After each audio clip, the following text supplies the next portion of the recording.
La saison 2023-2024 de Ligue 1 s'est terminée il y a quelques semaines. Il est donc temps pour moi de faire une analyse à froid de cette saison en championnat. Petit avertissement, dans cette vidéo, tous les clubs de Ligue 1 ne seront pas évoqués, car en effet j'ai décidé de diviser la vidéo en 3 catégories, les tops, les flops et les mentions. Pour les mentions, il s'agit des clubs que je peux ni mettre dans top ni mettre dans flop, mais dont j'avais envie de parler dans cette vidéo. Alors avant de commencer, n'hésitez pas à liker et à vous abonner, et c'est parti.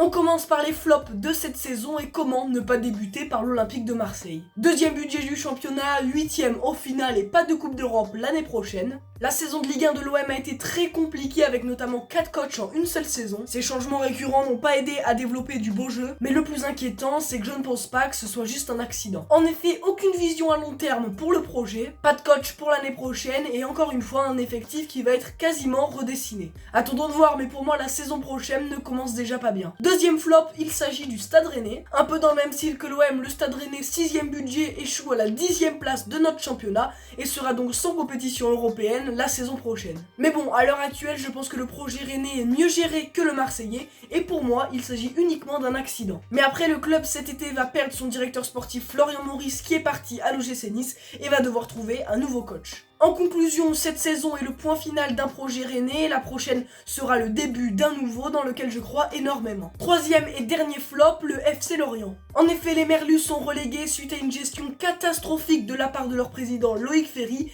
et ce malgré le 11e budget du championnat. Loïc Ferry a fait un gros coup financier personnel en cédant 40% du club contre 40 millions d'euros au propriétaire de Bournemouth Bill Foley, mais fait donc rentrer le club dans un système de multipropriété où ils seront en seconde zone. On va donc pouvoir passer à la seconde partie, les tops de notre championnat. Et on ne peut commencer cette partie avec une autre équipe que le Stade Brestois. 15e budget de Ligue 1 uniquement, mais un podium et une qualification directe en Ligue des Champions la saison prochaine. Le Stade Brestois réalise une performance historique suite à un projet extrêmement bien mené depuis des années. Personnellement et comme beaucoup de monde, je pensais que les Brestois allaient s'écrouler à un moment donné. On aura beau eu attendre ce moment toute la saison, il ne sera jamais arrivé. En tout cas, bravo à eux. Deuxième top, j'ai longtemps hésité à les mettre, mais on est obligé d'en parler. Le PSG. Vainqueur sans contestation possible de notre championnat, le nouveau projet avec moins de stars et sous Luis Enrique a pris comme espéré en Ligue 1. Le club de la capitale n'a pas été surpris. Et enfin, dernier top, l'AS Monaco. Régulier toute la saison comme dauphin du PSG, le club n'a pas démérité sa place directe en Ligue des Champions la saison prochaine. Pourtant, un nouvel entraîneur est arrivé cet été et l'inquiétude était au rendez-vous. Mais Adi Hütter a su s'imposer, alors bravo à lui et à ses joueurs. Et enfin, dernière catégorie, 3 clubs que je ne pouvais ni mettre dans top ni mettre dans flop. On commence avec le Havre, avant-dernier budget et un maintien au bout de la saison. Le club coaché par Luca Elsner a réussi un très bon début de saison, avant de petit à petit s'écrouler et finir premier non relégable. Le club se stabilise donc dans l'élite et pourra continuer son projet intéressant, mais devra sûrement faire sans Elsner la saison prochaine en partance pour Reims. Deuxième club, l'OGC Nice. Après un incroyable début de saison avec notamment des stats